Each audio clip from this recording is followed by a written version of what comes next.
Salam alaikum wa rahmatullah. Ici, on est dans une mosquée qui s'appelle la mosquée Al-Misbah. C'est une mosquée qui est omarienne, qui a été construite par Omar ibn Abdelaziz, le calife omeyyade bien guidé. Pourquoi il a construit à cette époque une mosquée ici? Car le prophète sallallahu alayhi wa sallam, lorsqu'il a quitté la Mecque, qu'il a fait l'hégire, qu'il est arrivé dans le quartier de Quba, et je vous montrerai la mosquée de Quba, on la voit à l'entrée de cette mosquée.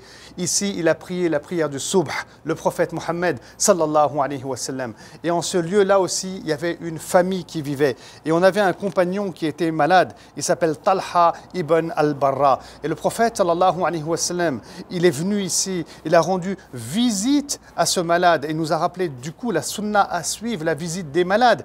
Mais qu'est-ce qu'il a fait le prophète sallam? Il a parlé à sa famille et il les a encouragés à l'enterrer rapidement s'il venait à mourir. Et il dira: je suis convaincu que Talha est mourant. Attendez la nouvelle de sa mort et hâtez ses funérailles, car il ne convient pas à la dépouille du musulman de rester emprisonné par les siens. Et c'est pour ça qu'il est nécessaire d'emprisonner,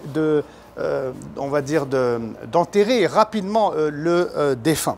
Et donc ça, c'est un hadith important. Et le prophète sallam, il fera beaucoup de dua pour qu'Allah subhanahu wa ta'ala lui accorde le paradis, pour qu'Allah subhanahu wa ta'ala lui pardonne ses péchés, pour qu'Allah subhanahu wa ta'ala lui pardonne ses fautes. Et c'est comme ça qu'on doit être avec quelqu'un qui est mourant, faire beaucoup de dua, être présent, parce que c'est notre frère à la prière d'Al-Janaza.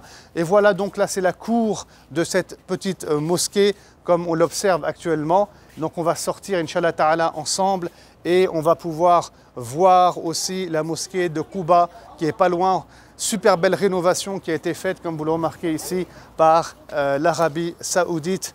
Alhamdulillah, je suis vraiment très heureux de vous montrer ce lieu, mes frères et sœurs, qu'Allah il pardonne aussi vos péchés, qu'Allah subhanahu wa ta'ala vous donne tous accès au paradis. Regardez, c'est pas loin de Quba, et au loin là-bas, on voit la mosquée de Quba, la première mosquée construite en islam. N'hésitez pas à visiter tous ces lieux, même de chez vous, avec l'application douyouf.io, et à visiter notre site internet l'institutsira.fr, à partager cette vidéo pour faire connaître le prophète sallallahu alayhi wa sallam. Si vous pouvez aussi nous invoquer Allah subhanahu wa ta'ala pour nous, et n'hésitez pas aussi à participer, si vous le pouvez bien entendu, financièrement, pour nous aider à développer notre site et à développer notre application et nos activités aussi, avec un don mensuel ou ponctuel. Salam alaikum wa rahmatullahi wa barakatuh.